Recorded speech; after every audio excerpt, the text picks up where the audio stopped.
Michael got on this earlier with global and local variables. Abby, what is a global variable?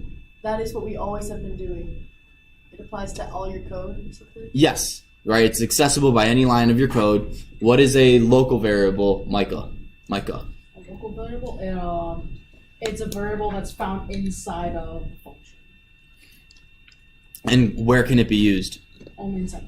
Correct. Perfect. You guys are getting it. I love this. That is what is called the variable scope. So the scope is basically how much can it be used. So if in coding you go, Mr. Stoltz, this isn't working, I don't know why. I'll tell you the scope of variable A is wrong. Right? And you got to go, oh, well, what? Okay, so just so you guys know that terminology. So we are going to comment that out, and we're going to start fresh down here. Define problem 1. No. And we're actually going to do get underscore info. So this function here is going to get the info from a user for, let's say, a doctor's visit. All right, it's an automated form online. So we're going to go name is input. Please enter your name. Age is int. Input. Please enter your age. And then we're going to go, that's lame. Weight equals float. Input. Please enter your weight. Okay, so this is all this is going to do, right? This is just a get info function. This is all it's going to do. Now we're going to go and we're going to define display, and that's going to display all of the info. So we're going to print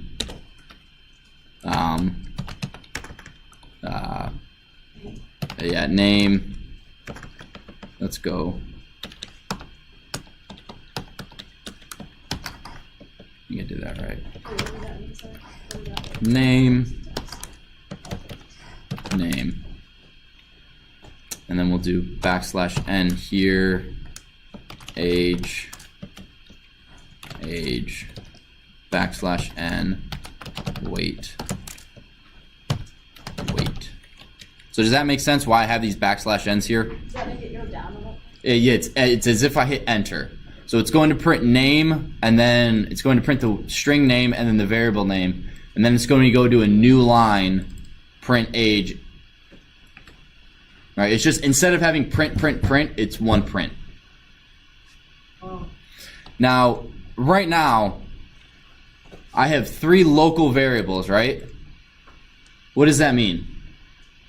Can't move to your other. I can't use them here, right? If I run this program display, it's going to say name is not defined. So what we're going to do is we're going to do what's called passing variables. So the way this works, this is very helpful. We are going to write the function name that we want to pass information to, and then we are going to put the variables we want to pass. Does that make sense? Right? You can kind of think of this as this is the quarterback, this is the wide receiver. I'm in the middle of explaining it. So this is the quarterback, this is the wide receiver. The quarterback needs to know that the ball, which are the variables, is going to this receiver. Does this receiver currently know that he's receiving any variables? No. So what we're going to do is we are going to take this and paste it. So now both the QB knows he's passing name, age, and weight to receiver display, and the receiver display knows he's receiving 3 variables. Zach. So is this the reason for those parentheses? So you can. Yes. Oh. And so if I were to run get info first, and like I'd have both running at the same time, would I need to do this, or would they automatically pass? You would need to do this. It wouldn't automatically. If you don't have this line in the code, it won't pass. Okay. Now, what is this line doing right here? Well, yes, it's passing, and it's also recalling the next function. So after this one, all we need to do is get _info. And both of these functions will run because both of them have been recalled at some point. Jack. So could you do like x equals and then like the display name age weight and then just display x? So you're saying x equals display. Yeah, for like inside the get info function. So like. I think that works, but it's confusing, and I wouldn't do it. Because why would you need x equals and then x?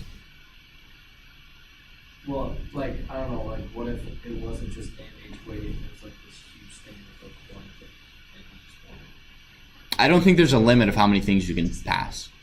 No, yeah, but I'm just saying, I feel like it would be easier just to like. Oh, you mean x is weight, name, age, weight, and then you do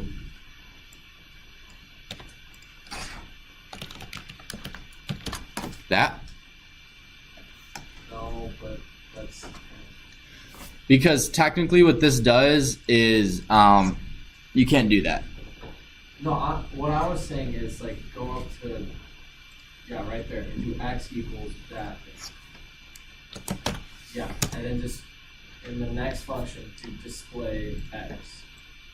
That's what I was saying. That? Yeah. That's Well, if that no, because what you're doing is essentially this. You're saying that the function display needs the function display to work, right. right? And that's, I mean, Okay. yeah. So, Got it. but I like the curiosity. I like you guys asking questions. So again, both of these functions get recalled, correct? Wait, that's something I don't get. Why did both get recalled? When you put get info, why did both get recalled? Because get info, right, goes and does this line and does this line and does this line. Yeah. And then it goes, hey, display, we need to go to the function display. We're now going to jump down here and do everything this says. So you can't just do display. You have to do get info. Yeah, well, if you do display, okay, so let's do display, right? So if we do this, display missing 3 required positional arguments. What that says is the function display was created and it needs 3 arguments. It won't work unless it has 3 arguments, right? Kind of like a car doesn't work unless it has 4 tires. Display doesn't work unless it has 3 arguments. Every time free. Just whatever we decide here. Okay. What I can do is I could do Zach 24 and 145, which is not true. I just want you guys to know that I don't weigh 145 pounds. Yeah. Real near and dear to my heart. Now, why does this work? Wait, you weigh less than 145? No, I weigh way more than 145. Oh. Right? Why did this work? Why did putting something in there work when there was nothing in the parentheses? It didn't work. Soren. I gave it the 3 position argument. I gave it the 3 things it required. I gave it a variable for here, I gave it a variable for here, and I gave it a variable for here. So that's basically just like hashtagging out the top. Exactly. Yeah. I don't need this at all. And this would still work. You do, right. So that's like giving yeah. So there's really is display the same thing as print kind of? Say that again? Is display kind of the same thing as print? No. Display is just the name of the function. Oh. Right? We wrote a function that will display any 3 variables that are put here with this layout. That's all we did. Does that make sense? That you said def Zach, and then Zach. It's still show. Yes. So if I had copy or I'm saying if the function was not called display, it was called Zach. yes, if this was called Zach and this was called Zach, yeah. Everything would be Zach. Okay. Yes, everything is Zach because I'm the center of my universe. Zach. But you notice that if we just run this line, this function never happens. Right? So we don't want that to happen. We want the person to enter in their information. So what we're going to do is we're going to go get underscore info. And because we defined this function as not having any positional arguments, we don't need them down here. So when we run it, it then goes, please enter your name, Zach, and your age, 24, which is not my age, 145. There we go. Does that make sense? Yeah, actually it does. Oh, good. Questions? No? Okay. It's simple. What? That's simple or hard. Like, if you get this right here, that is the layout for the test. Is a function that then passes information, does something to it. So this is the most complex stuff. This unit. For this upcoming test, yes. Oh, wait, is this test on this unit or only part of this unit? It's on this unit, but in later tests, the functions will be harder. Okay. So it'll be something maybe more like this. Is there anything like plus equal on the test? SQL? What? Is there any plus equal? Alright, Is there anything- I can't remember off the top of my head. I think so, but I'm not sure. All right, so we just passed arguments to the function. Let me double check. Passing multiple arguments. Oh, you guys, again, if you don't have these commas, it breaks. It doesn't work. Because comma is the Separator. universal separator. Right? Now, I want you guys to notice something. Let me just... Every time we call a function, we type the name of the function, right? Display parentheses. In that, we then type in x, comma, y, comma, z. What do we do when we print something?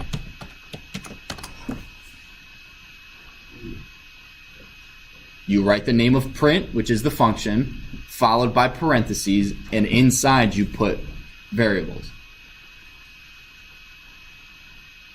Does that make sense? Print is a pre-written line of code that displays whatever is in here. It is a function that's built into Python that's used, right? If you had to come up with the code to display something, you'd be like, oh my gosh, I don't even know how to do that. But Python puts it in for you. Does that make sense? Right? You can think of print as a function that Python wrote for you. Right, and this does lead into the next thing I'm getting into. So, but does that make sense? Okay? Pre-written sections of code for you to make your life easier. That's all print is. Michael. So about how many like lines per second? Depends on how fast your computer is. My computer can do more than yours Why? Oh. because I have a faster processor. How fast can this go? I don't know, about 25 to 30 maybe. How much Lines per lines? second. Oh, lines per second? I'm sorry, I was doing cycle. That I don't know. Oh, I was gonna say. If you print everything, if you print a lot, it's way longer. So I've done codes where every single time, I've done loops where it loops through file structures and it looks for a specific type of folder, specific type of file, and if it's found, it gets deleted. And instead of just deleting it, I had it print everything it found. Every time it scanned, it printed it. It took way longer than when I got rid of print and just ran it. Because it takes computing power to display that information as opposed to just running through it. All right? Does that make sense? So, again, print is a pre-written function that you then use all the time. Michael. So Michael then Zach. you said you were using a different kind of like thing to describe how fast this computer can go. What is that? Cycles per second is how quickly can it run through your entire code. So like So for your video game, my code will have a faster FPS than yours will because it cycles through the code faster. if it was the whole code was a loop, it would be the whole code faster. On my computer than yours. Zach and then Jack.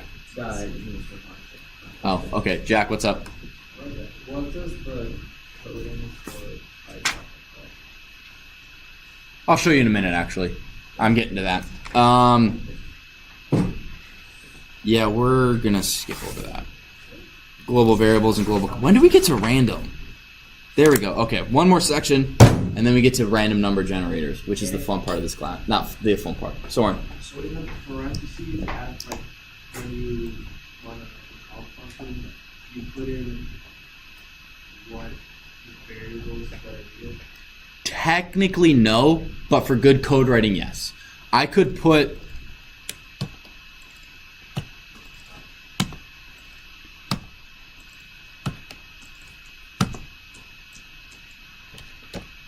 and the code will still work. Right? Because name is taking on X. Name becomes X in this function. That gets confusing, so what I always say is just keep everything the same. Does that make sense? You can, as name will, this variable name matches up with whatever this variable is. It could be name, it could be something else. However, these variables need to match. In the second function, they all need to match. Lauren. Does that make sense, Soren? Yeah. What if, like, you needed to get, what if you were to define variables in that function? In this function? In the display. In this one? Yeah. Like, what if you were taking age and weight? So let's go doctor equals input.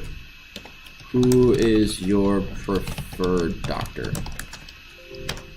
Like that. And then I go print dr.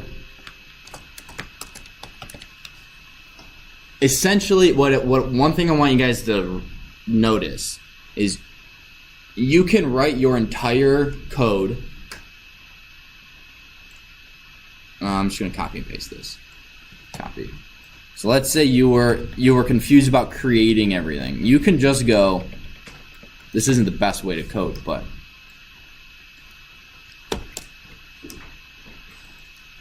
okay. Now I need another one that just print. I'm just gonna copy and paste this. All right, this is a kind of a shortcut. Not the best way to code, but Like copy and paste. no. Copy and pasting is awesome, but what I'm talking about is, all right, I now have, you know what, you need to create two functions, right? Let's say your problem said do two functions.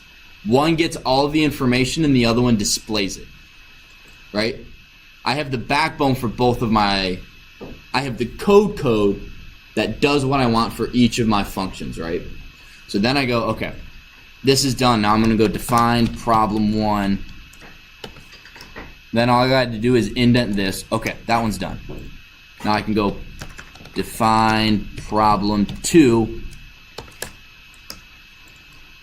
Boom. Okay. That's like even though you didn't pass anything, you've written two functions. Right? And then I just take off some points because you didn't pass anything. So all you do pass is just put the thing in the last line. So Yeah, and then all you need to do is go, okay, my second function is prob2, and I want name, age, and weight passed to it. Then all you got to do is go, all right, well, I'm just going to copy that, and I'm going to paste it there. Because you notice, this and this are the exact same. Right? So breaking it down like that, like, okay, I got to write two functions. I'm just going to write the code that the question is asking for in two separate sections. I'm going to write the code up here that I need to get that gets all the information from the user that's needed. Boom, done. I'm going to write the code that displays everything. I'm not going to indent. I'm not going to do anything. Boom, done. Okay, now I need two functions. So I'm going to define two functions, put all the code I've written into two functions. After I've done that, I'm going to add the line I need to pass information. I'm going to edit the line of the second problem. That's 100%. and then you would go, Size column. yeah, that's 100%. Right? So if you break down the assignment into, okay, I step by step, let me write the code. Let me get the meat and bones, let me get the skeleton and the muscles of this problem down. Okay, now I'm going to add the skin and the facial features. That's kind of weird, but whatever. That makes sense, right? I get the meat and potatoes down on the meal. I don't care about the garnish right now. I don't care about the seasonings or the spices or the drink. I'm just going to get the meat and potatoes. Then I'm going to add the garnish, and then I'm going to add the drink, and then I'm going to add the spices. What would you consider the garnish? The garnish is defining the problems. Ooh. Because each thing needs its own garnish. That makes a lot of sense. Actually, no, that's not true. Everything needs its own spices. Oh, what if you forget the garment? So let's say you totally forget how to do this, right? You forget that line. Depending on what it is, that's not a big deal. That's a couple points off. Again, if it's out of 20 and you get 2 points off or 1 point off, like, okay. But what I'm saying is I grade on what you have. If you don't have anything, what I would prefer you guys to do, I can't grade something I don't have, right? What you guys should do, if you can't remember how to do something, I know I have to do this. I don't know what else I need to do, and this breaks my code, just go, and I'll go, oh, forgot to pass variables -1. What is pass variables? Pass arguments or variables. You forgot this.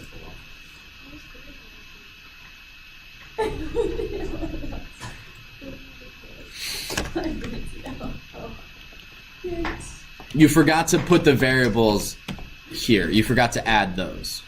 Oh yeah. Right? That, yeah. So, Yeah, that's meat right there. that. Well, yeah. The meat. This is the meat. It's a side dish right there. That's the potatoes. This is the spices, That's and great. this is the garnish. Oh. Right? So it's now official. So I have 3 minutes left, and I want to get past this next little bit because the next part is random number generators. And what I'll have you guys do for homework, just so you guys, is to read 5.7. Right? Just one section and just kind of get what it is. So real quick, we had global and local variables. Oh, gotta go back a page. The difference. So you can make any variable, any global variable is already local, right? And we just taught how to make local variables go from one function to another. Well, how do I make a local variable go anywhere? Very, very simple. Now let's do, so we're going to do doctor is input. Oh, I did it wrong. All right, preferred doctor, and now at the end of it, print doctor. How do I get this here, right? Because this isn't in a function, right? Pass it. No, because it's not in a function. If I created a function, it would. That would work. You just around the function by watching it.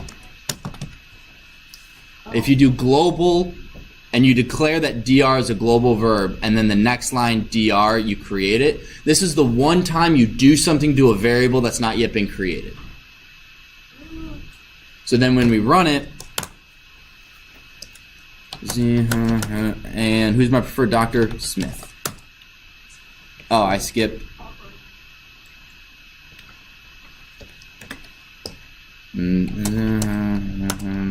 Smith. Please enter your name.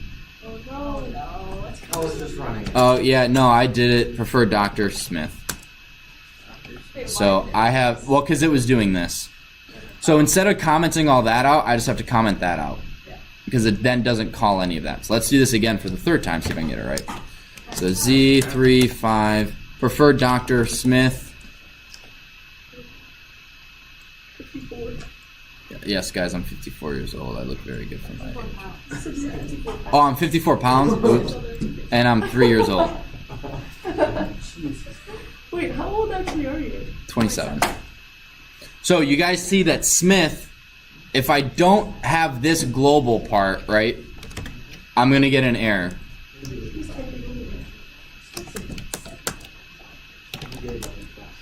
Right? Guys, seriously, last minute of class, come on. So you guys see that if I don't have global DR for my variable, I get an error that doctor is not defined. Because down here it's not defined. In order to make a variable global, you need to have this line right here. Instead of passing. Those are actually in this today. There's no right. Yes. Okay. Switched over. Yes. I still have a 0 for chapter 3 review, even though I did it.